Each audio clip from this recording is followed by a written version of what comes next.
guys, this is Sully from Kitchen Table Research, and today we are here to continue on with the Sandy Ray episode. So my name is Sully, and this is my partner. Hey, I'm Jones. And we are also mother and daughter. So we have formed Kitchen Table Research where we do the research, so you don't have to. That's right. And today we're talking about Sandy Ray. So the first part of the episode that we did, we covered basically her vanishing. I mean, there's no crime to talk about. There's no body to talk about. Sandy Ray just up and vanished walking out of a bowling alley one night. So let's kind of recap our last segment, and then we'll get into some theories and what we think happened to Sandy Ray. Okay, so first of all, I just want to thank our sponsor. Today we are sponsored by Liquid Death. This is the cherry obituary flavor. You guys can go order it in our TikTok shop. So the cherry obituary is one of my favorite new flavors. And when you mix the cherry and the lime, the severed lime together, it makes a cherry limeade with 0 calories and 0 sugar. So. And does Liquid Death give you energy? No, it's just sparkling water. Oh, I may try it then. Yeah, I think you've tried it at my house, but I think you tried. Yeah, I have. Yeah, I think you've tried like the melon, and they have a like berry it alive. I really like the berry one too, and it'd be great for making like low calorie, cocktails and stuff. So I've even cooked with it and put it in like my cobblers and stuff, the mango and berry ones.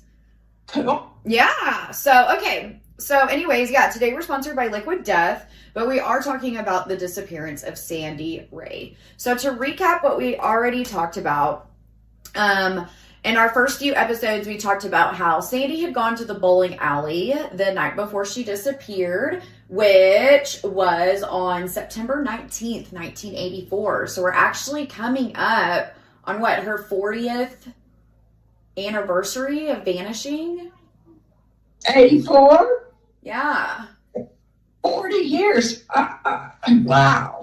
Yeah, so this case took place 40 years ago, but Sandy was an 18-year-old girl, and she was living at a friend's house because her mother, Carol, had some issues that Carol was dealing with. And so both families that Sandy went to live with, and Carol, Sandy's mom, they had decided it would be better for Sandy to go live at their house and be able to get rides back and forth to school because Sandy did not drive. So that way she could finish out senior year and graduate high school. That was, her mom wanted her to do that despite whatever may have been happening. And so she was not yet 16, but she was already a senior in high school. She was 18 when she disappeared. So yeah, 18 years old. 18 years old. She still wasn't driving. She was not driving, no. Okay. No, she normally caught rides with her boyfriend, Danny McLeod, who we introduced in the first episode, and he's definitely going to come into play when we talk about theories. So we discussed the McLeod family and the Ferg family. And both of these families were prominent families in the Shawnee, Oklahoma area. And so they kind of held a lot of power. They were just kind of two of the biggest families in this little town of Shawnee, Oklahoma. So quite influential. Yes, quite influential, and definitely had connections through like law enforcement. Okay. And stuff like that, okay? So in the first episode, we had discussed that the night that Sandy disappeared, that actually her boyfriend's father, so Jim McLeod, borrowed Sandy's mother, Carol's, car that night. And he returns it the next morning, and Carol notices that there's mud, dirt, debris in the trunk. And Carol has not yet figured out that Sandy is missing because Sandy doesn't live with Carol. So already Carol's alarm bells are already like, well, this is kind of weird. I get seeing mud on the car, but it's unusual to me that Carol would open the trunk. Well, maybe she did because of all the mud that was there. Maybe so, because that would not be the first thing I did. Yeah, exactly, yeah. But then Carol does try to get a hold of Sandy that next morning to see if she made it to school and everything, and no one can find Sandy. So the last time she is seen was leaving the bowling alley, and we did talk about a couple of eyewitness sightings that knew Sandy and knew the family. So we kind of said that these eyewitness testimonies may be a little bit stronger because they knew these people. You know what I mean? So we did talk about some eyewitness sightings, and that's also going to come into play into theory. So I'm ready to get into theories. Do you have any questions before we do? Not so far. Okay, well, our first theory is that the McLeod family, so Sandy Ray's boyfriend Danny and his father Jim, the McLeod family owned a pawn shop, okay? And this pawn shop, I believe they own the entire building, but half of it was rented out as a pawn shop. And I don't know what the other half of the building was at that time, okay? But the McLeod family owned the entire building. So there had been rumors around Shawnee after the police reopened this case, I believe several years later, and they had heard a lot of rumors and had gotten some leads that Sandy had been buried in the basement of the pawn shop because the McLeods filled the entire basement of that building. So not just one half, but both sides of that building, they filled the basement in with concrete.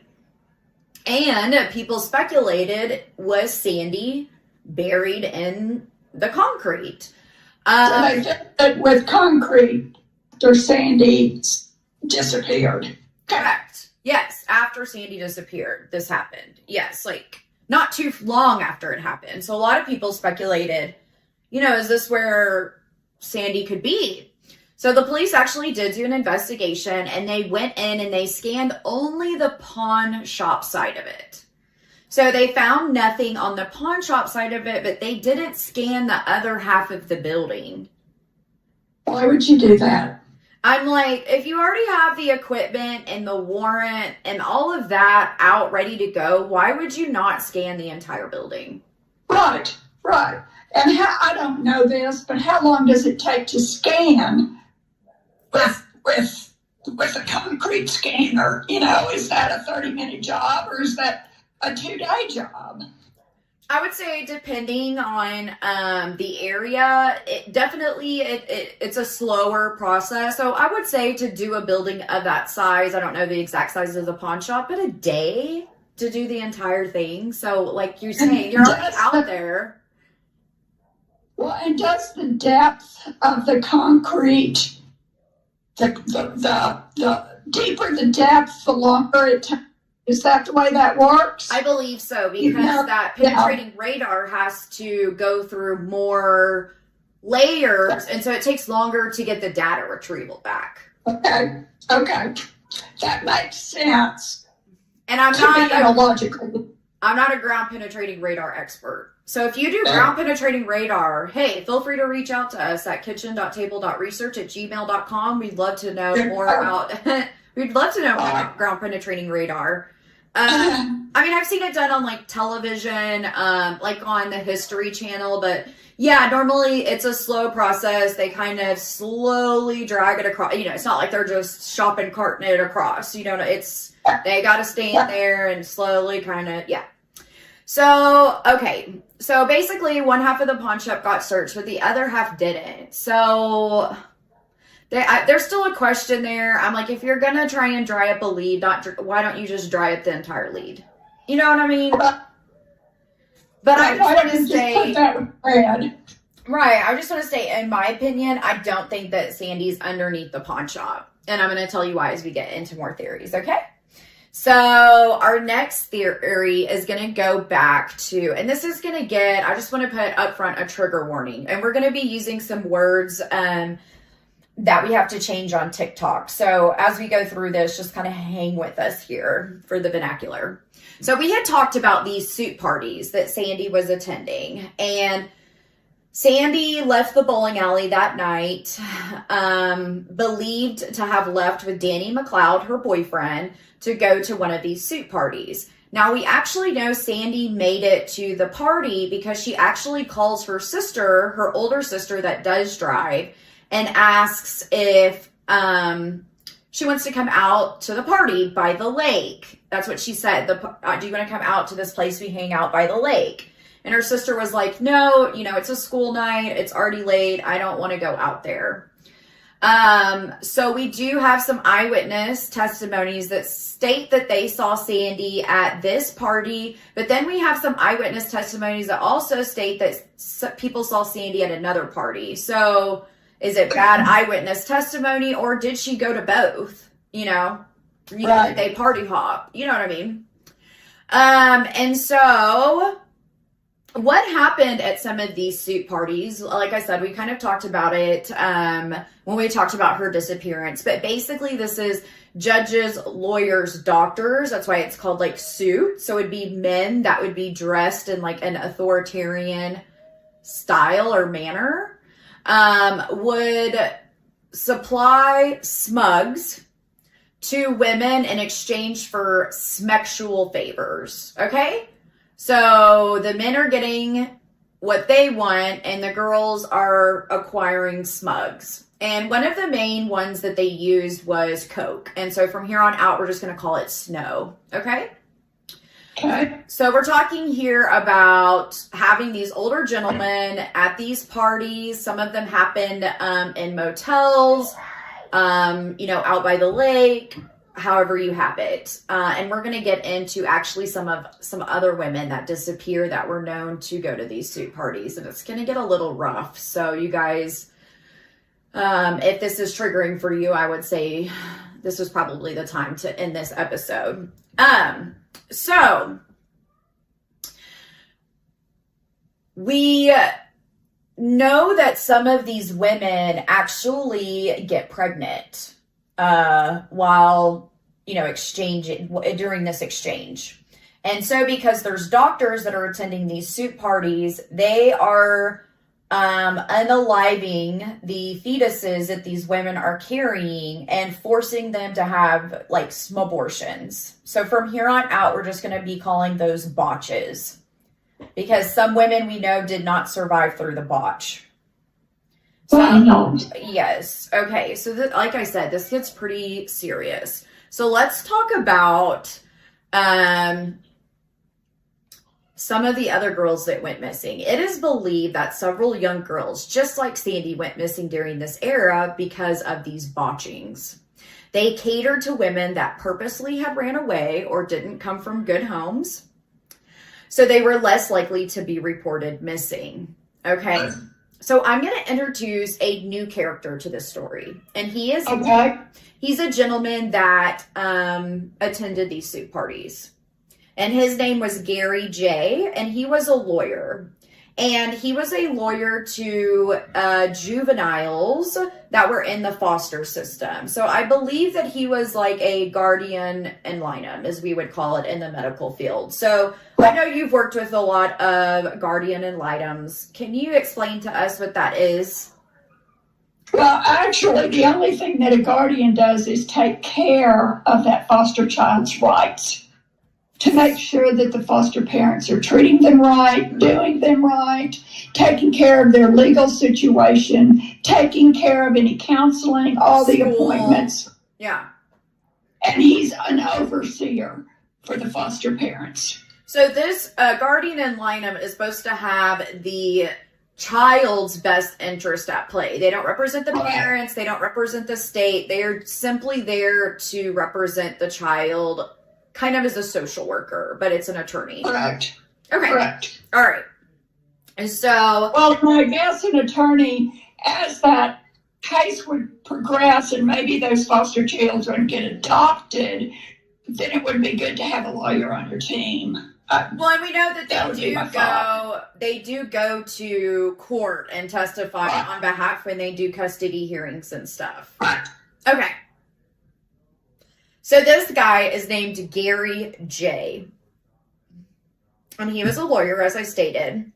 So there was a rumor going around that the night that Sandy disappeared, that she had stolen Gary J's snow, and maybe he retaliated.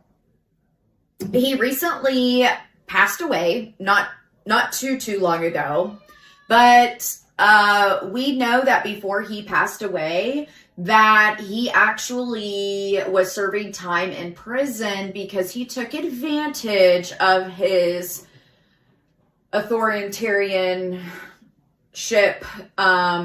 being this guardian ad litem, and he was molesting little boys in the system. Oh my goodness.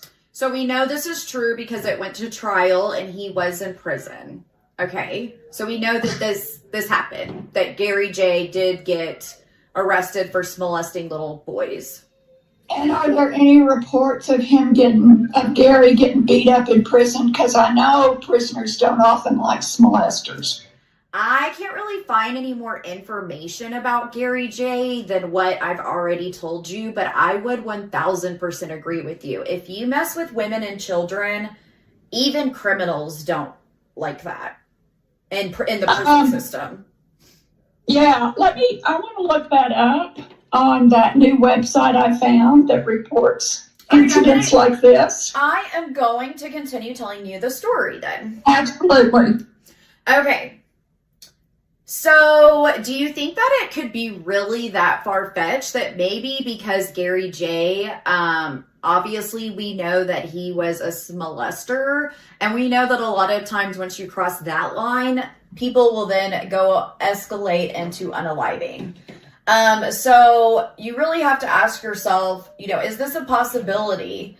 And there are some eyewitness testimonies that state Gary J was at the party that night. But again, these testimonies are from 40 years ago, from women that were using substances, men that weren't being forthcoming. So it's really hard to kind of piece some of this together. So after Sandy disappears, the family, because as we see in so many young missing women's cases where they are considered a runaway, the police basically did not really do much to find Sandy.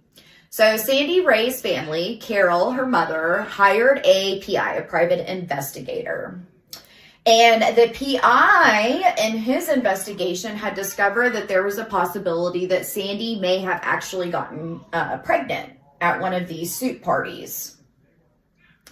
So, as we talked about, because they were botching these women that got pregnant, did that put Sandy in a vulnerable position that maybe, did Sandy want to keep the child? And her assaulter said, absolutely not. Or did she go have a botch and not survive? Well, and my question would be, why would either the man or the woman put themselves in a position to not use birth control? Yeah, I don't know. We can't solve that problem from the get-go. Yeah, that's what I thought. I'm like, wow, so these guys are not even using protection, which is opening up these women to a whole host of other health and medical issues and pregnancy. At such a young age. It's like, can you really just not put, yeah. So, our next theory is that what if Danny, Sandy's boyfriend, had gotten Sandy pregnant, and the McLeod family did not want that to stain this reputation that they had around town, and so the McLeod family did something with Sandy. It is known that Danny was abusive to Sandy, because I think we talked about in one of our earlier episodes, Carol Ray, Sandy's mom, had found manual marks around her neck previous to her disappearance. So we know that Danny was abusive, or some of these men that she was going to parties with. But Danny was going, so Sandy's boyfriend is going with her to these parties and allowing men to take advantage of his girlfriend. So Danny he sounds like such a stellar kid, doesn't he? Well, he certainly is growing up among some problems. Do we know whether his father, Jim McCoy, was involved in the suit parties? I have not found any information linking to Jim McLeod to any of the suit parties per se. None of the eyewitnesses that we're about to get into, some of the other girls that attended these parties, they never stated, I got a fly in here. They never stated that they saw Jim McLeod and anything that I read or listened to. Okay. So another theory, and when we go into this pregnancy idea, is if these women were getting botches, the doctors, we know, were also administering neurological agents to these women during these botches. So some type of like sedative or something for them to be able to perform this. Okay? Well, it may very well be a sedative. It may also be a drug that makes your memories kind of fade and not be so prominent. And so what do you think, like, some of those neurological, oh my gosh, this fly is driving me nuts. What do you think some of those would be? Do you think it would be like a phenobarbital? Because we're talking 1984. I think it was probably something more like Versed, and I think it could have been some Valium. Okay. Those two drugs, and I'm no expert on this, but those two drugs kind of make you woozy and not remember some things. Well, those are the smugs that they administer in the hospital before you go to prior anesthesia. Yeah. Okay. So that makes sense to me, at least. Yeah. So whenever we talk about Versed and like something like a barbiturate, which would be Valium, right? What's the difference? So like we said, those are going to make you not feel pain, not really have a memory of what happened. Like we said, it's used in like local anesthesia. But can you tell us about phenobarbital? Because we know that this has been administered in a lot of unalivings where people are over administered drugs, or where doctors specifically use this as their weapon of choice. Well, phenobarbital, it is your drug, first of all. It often works when other things don't, but phenobarbital has some side effects. And certainly it smudges up your memory. I don't know if that's the right word, but you become... But if you take more and more of it, it actually depresses your autonomic nervous system to the point where you'll stop breathing, correct? Absolutely. And become paralyzed and unable to walk before... It is used some to unalive people. I've studied several doctors that have unalived wives with this specific... Right. Yeah. Again, backboard. So do they still use phenobarbital? Uh-huh. They do? It's just under like very extreme circumstances, like you said, when nothing else works. Yeah, and of course it was the first one, so now we've come out with 20 more of them that have fewer side effects. So yes, phenobarbital is still used, but probably not like it was 40 years ago. That's what I was going to say. I don't think it was used, like we have now better smugs for that than, because phenobarbital, it's like the level of sedation and the level of ODing is really close. Where these newer drugs, it's a much larger gap between, okay, you're sedated, but we know you're not going to pass away, Well, and when a physician tells you that he wants to see you in a week or 2 weeks, and he's just started you on an anti-seizure drug, he is checking to make sure you're doing okay. So again, from my perspective, it's important to follow up with those people. So if these guys really didn't know what they were doing, unless they were neurologists and prescribed phenobarbital, they could have easily exceeded they the could amount. have, they could have overdosed somebody. Okay, so because we talked about what if Danny McLeod had gotten Sandy pregnant. So there's another related theory to this. So Jim McLeod was known to have bought a crappy little portable shack where it was rumored, again, through Shawnee, Oklahoma, that Sandy had been disassembled in this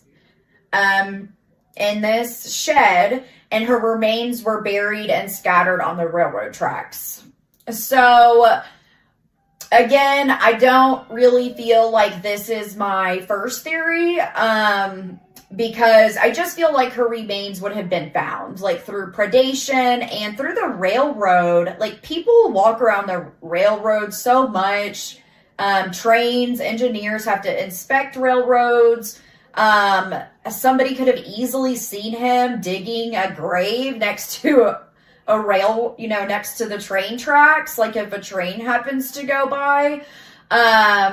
So I just don't think I think that we would have found something by now if that were the case. Or that. And the workers on the railroad check it all the time. Well, that's what I'm saying. Not only are there workers, but me and you were talking about this the other day. When I was a kid, me and all my friends, we lived right behind all of our neighborhoods backed up to the railroad track, and so all of us walked along it all the time.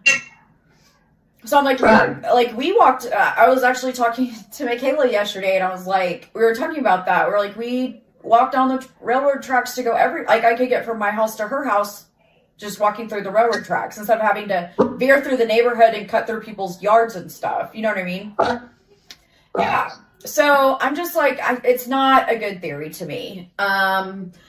But then again, so the railroad rumor kind of fizzles out, and then people say, well, what if she was buried on the McLeod's property? Because they had quite a bit of property out in Oklahoma.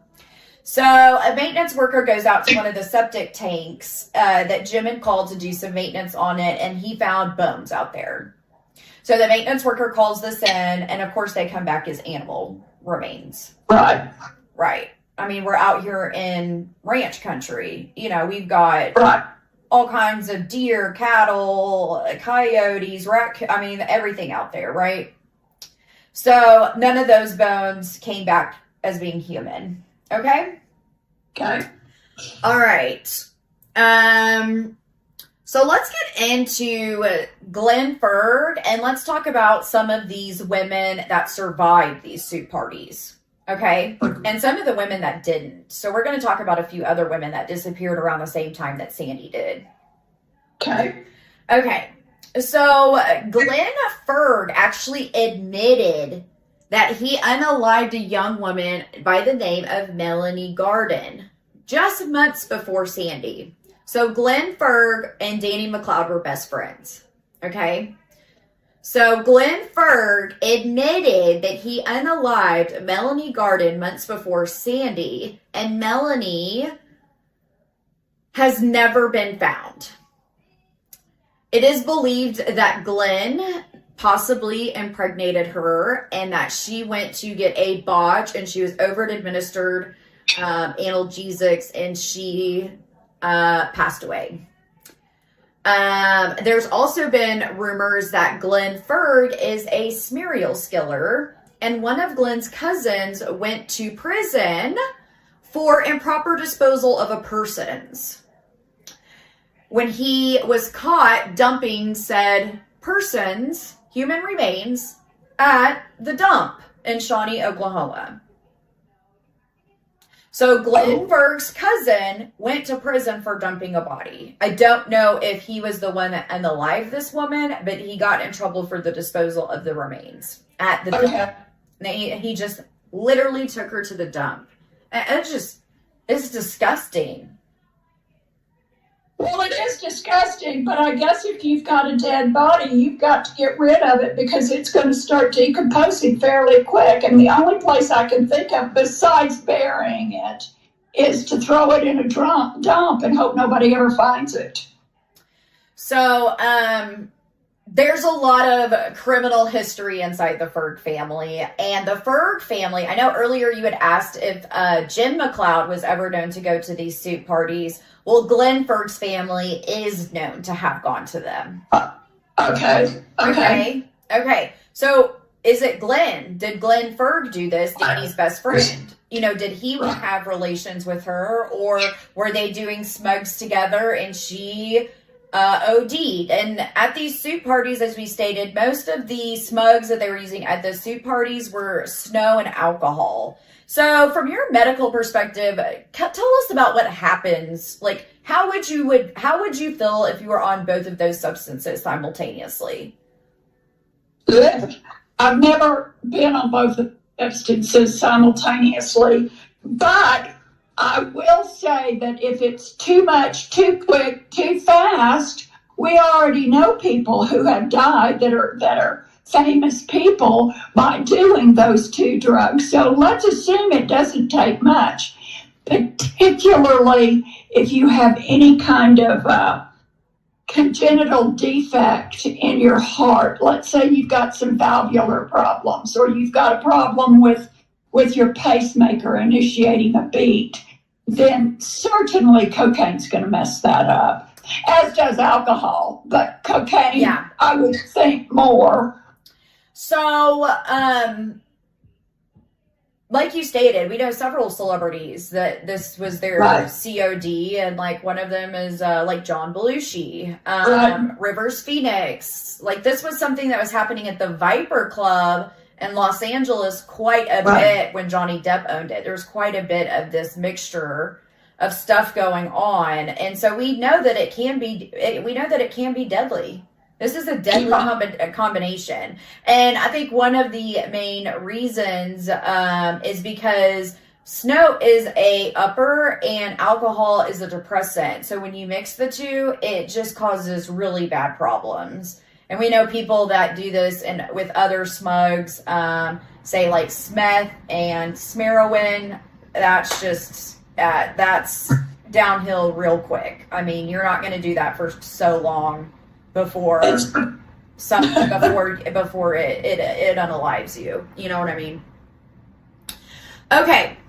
So not only did the PI do some investigating on Sandy's case, but then an investigative journalist out of Shawnee, Oklahoma starts picking up on these soup parties. And so she starts to investigate them. And her name is Mindy. So I actually tried to reach out. I don't want to give her full name, but I actually tried to reach out to her and see if she would be willing to talk. She did write a bunch of articles for some of the Oklahoma newspapers and did some investigative journalist pieces on this story.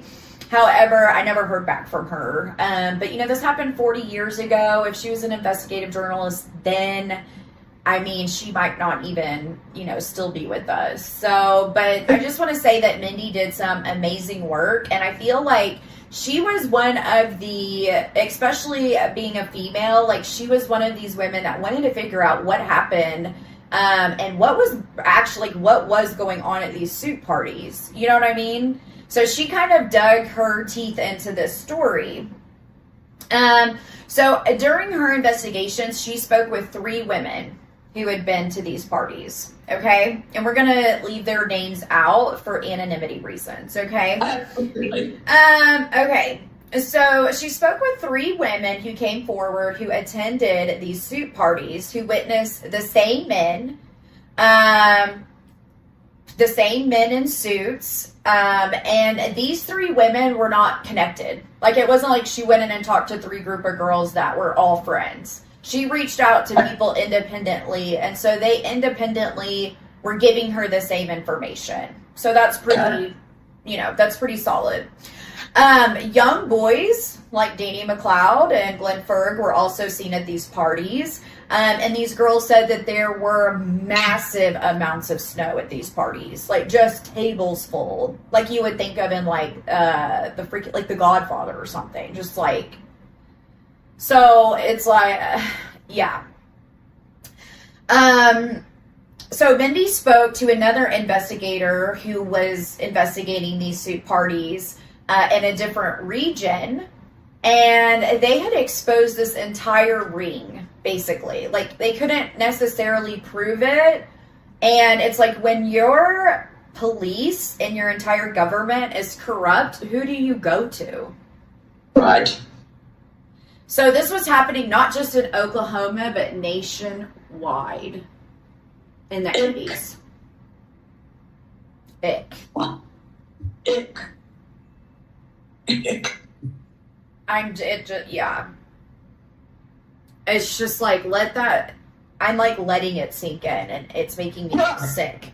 It's, okay. So one of Sandy's friends did speak with Mindy to help with the investigation. So we're going to call her Robin. Okay. So Robin and Sandy were friends. Robin states these soup parties were real, and she knew about the happenings during the time. She also spoke to Gary J., our lawyer, and states there were 200 victims related back to Gary J. By victims, I don't know if she means like SA victims, or surely there's not 200 unalived women. Well, that would raise some red flags. But I guess if you've been working with children in the foster care system. How about pedophilia? Yeah. Yeah. Okay. Just be careful with your vernacular. Schmeados. Pedophilia. Mm-hmm. Okay. So it really just seems like there was a cloud of corruption around Shawnee, Oklahoma. And there was a lot of people that knew they were taking place. Lawyers, police, judges, doctors had covered their bases. They covered their asses. So like I said, who do you call when you can't call the police? They were also rumored to buy off witnesses. So if a case actually got to court and somebody was going to testify, like some of these younger kids that were attending these parties, these young adolescents, 18-ish, 19-ish, 20, in that age range, they were obviously grew up in poor homes and in bad situations, and they would recant their statements and then be seen driving down Shawnee, Oklahoma in a brand new Cadillac. So they were just buying off witnesses.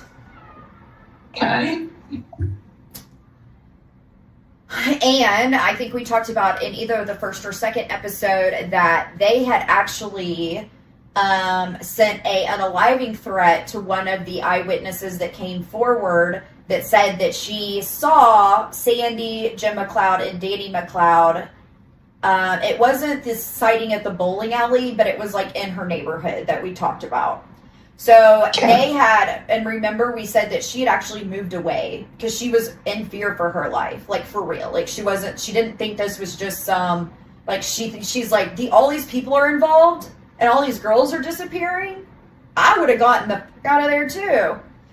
So, and so we know that there were unaliving threats. So there's evidence that ties Sandy to the party. Like I said, she called her sister that night and told her sister, oh my God, you have to come to this party. Everyone is here in their suits, blah, blah, blah, blah, blah. And her sister was like, no, tomorrow's Wednesday. Like, I have to get up and do stuff. And so her sister never went. But how did all of these people keep their mouths shut for all of these years? Like, how has this not been, like, nationally exposed? So is it one person? Is it soup parties? Is it one of Sandy's friends?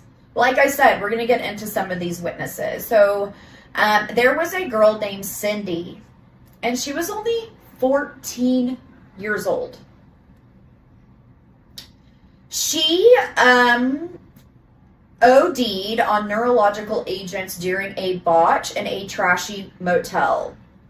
Now, I don't know if another like police force came in, or if this was like Shawnee County versus like, I don't know, maybe the Oklahoma, forensics or, something, but somebody was trying to at least solve part of this. And so when they found Cindy unalived in the hotel, they tied the pharmaceuticals that were given to Cindy back to a pharmacy that Glenn Ferg had robbed.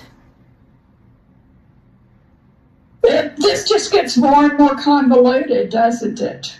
And supposedly Cindy was pregnant with Glenn's child. Okay. And actually this did go to court. So I think this maybe is So she Glenn was Ferg pregnant into with prison. Glenn's child and went in to have a small abortion and died on the small abortion table. Gotcha. Or the trashy hotel bed. Okay, gotcha. Yeah, and actually we're going to get into this hotel here in a minute. Let me follow the script and not skip ahead.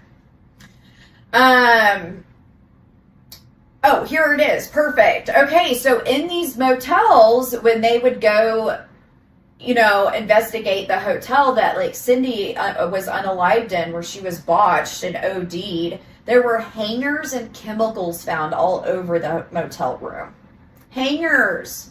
Can you imagine? I mean, like, just the fact that a 14-year-old is going through this is like so insane in my mind. But then from a medical perspective, I'm like, you're supposed to be a doctor and you're doing some abortions with hangers and just freaking random chemicals in a trashy motel. Like, there's no sterility. Like, what?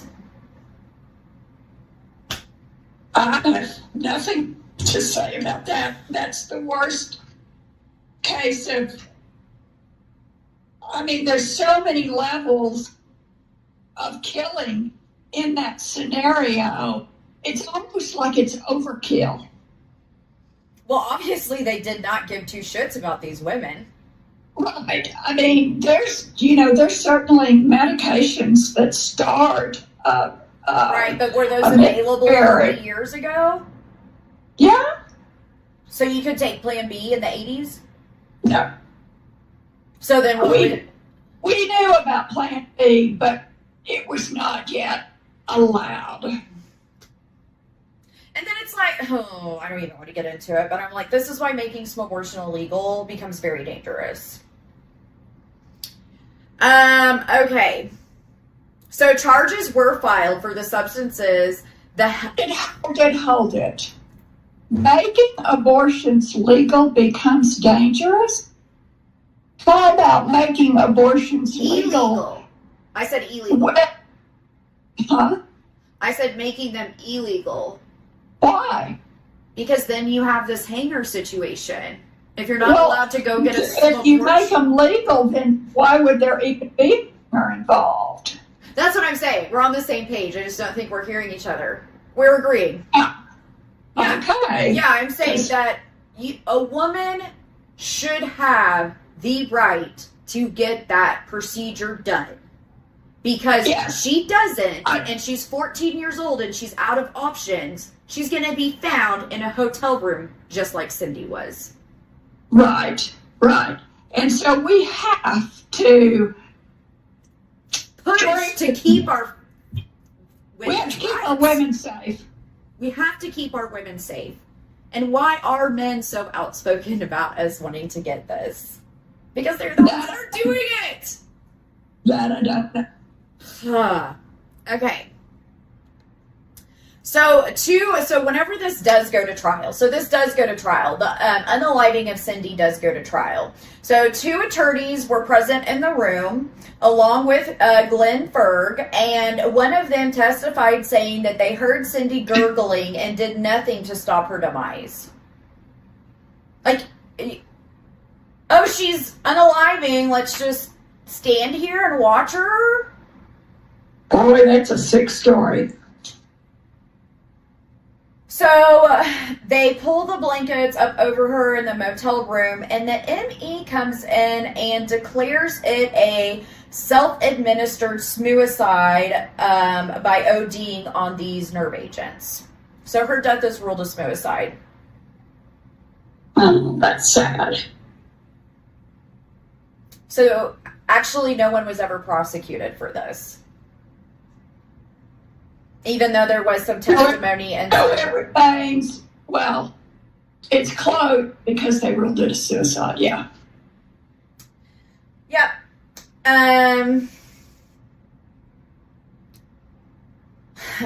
Yeah. All right, so we've already talked about Cindy. Let's talk about a girl named Jo Beth. She also disappeared. Not much is known about her disappearance, though. She was found, so she was like not really a part of this suit party life. So people are like, why is Jo Beth, who's an older woman, like my age, why is she now found unalived in a hotel room? Well, it's believed that she caught on that these botches were taking place in the motel that her and her husband owned together, and that Jo Beth was just a witness, I guess you could say, that they thought they had to take care of because she had found out too much. So Okay. Jo Beth is found unalived in a motel room, although she's not connected to the suit parties, but it's known that some of these abortions or botches were happening at the hotel or motel that her and her husband owned, okay? So she was almost like collateral damage. It's like, how much work does it keep up to have Smex and use Smugs? Like, is it really all worth all this? When you're just having to constantly, like, clean up stuff. And I mean, it just seems like, how great, sorry, but like, how great can Smex really be to go to these lakes? But I guess whenever you have Smugs involved, it changes people, you know? Smugs do change people.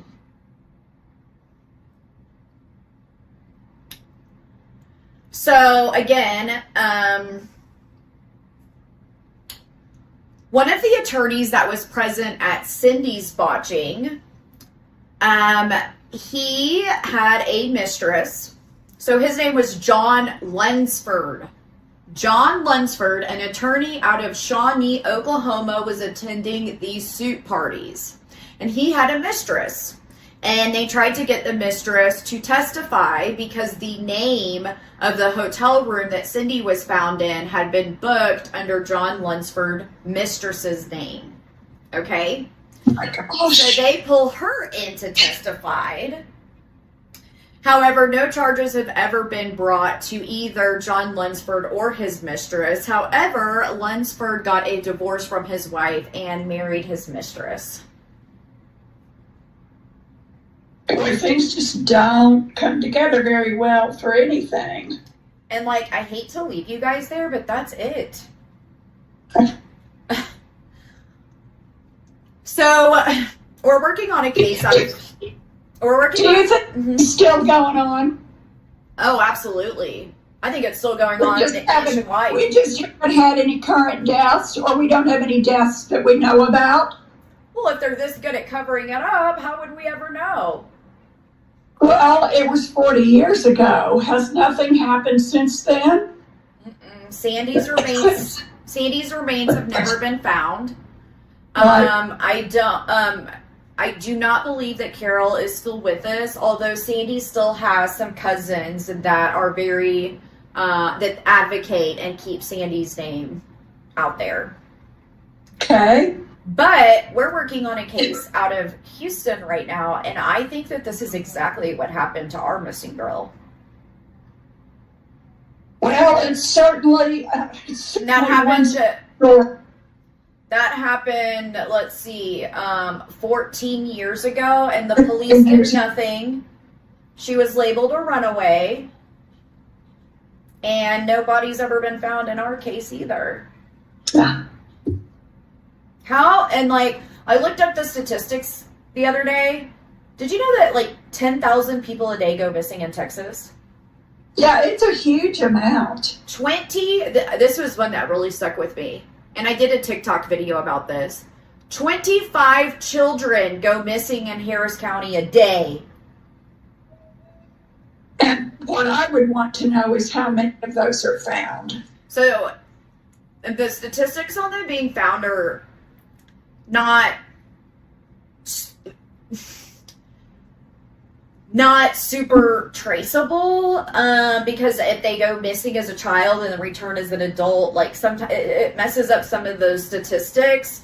But what I did read was that about 90% of missing children are taken by a parent or relative, right? So like a custody issue.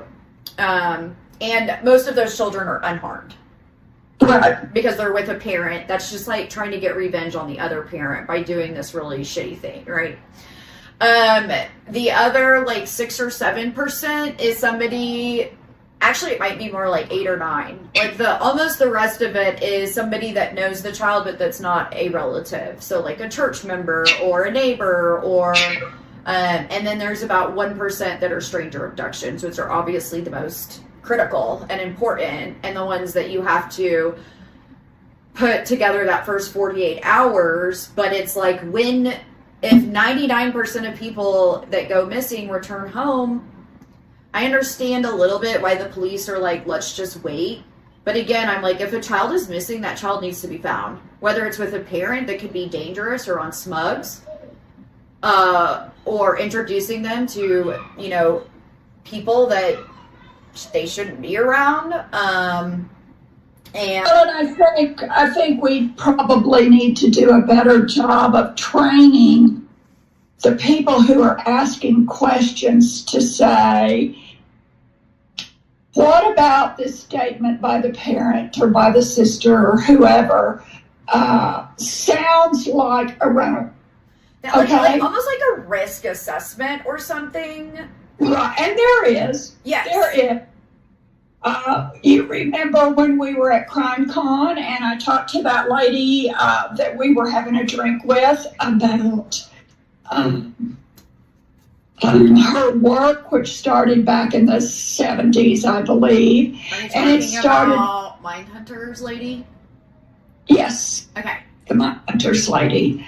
And her name is Ann Burgess. Ann Burgess. I didn't know if you wanted to shout her out or not, but well, I mean, she Mom is so known. Yeah, I was gonna say, Mom actually got to sit down and have a conversation with Ann Burgess. How amazing is that? So, what did you guys talk about? Well, my question to her is, if you intervene in a young child's life with medications, can you make a difference for their grown-up life?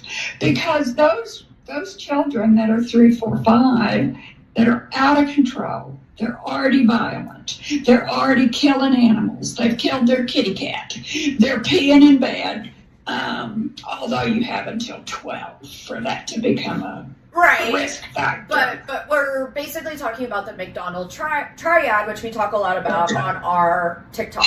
Yeah, those 3 points that she just mentioned, which would be she's the one that put that together. Arson, bedwetting, and unaliving of animals. However, bedwetting is, like, if your kid is still wetting the bed, do not freak out about it. Like, that's totally normal. I mean, like you said, even into early adolescence, like, it's very hard to train your bladder at night. So, but I will say there also, newer research indicates that one of the reasons that wetting the bed is part of the triad is because children that have been SA'd at a young age tend to not have as much control over their bowels because, of course, because they've been injured. It's been, their anatomy has been, disfigured or distorted. And so that's why, like, late bedwetting. But I will say, please do not punish your children for bedwetting. Like, that's, like, the number one thing to do to make your kid, like, a smerial skiller. Yeah, put a puppy pad down. And accidents happen, guys. But yeah. So if your kid is wetting, like, I have a 3-year-old. Like, I'm not worried about that right now. I'm not even to that stage, but you know what I mean. I do want to show you some pictures here, though, of Sandy. Mom, I don't know if you can see them, but over here on our other screen, our third angle that you don't even know that I've got going right now. So I'm just going to show you guys some pictures of Sandy Ray. So this one right here would be her age progressed photo. And this is just right off of the Charlie Project.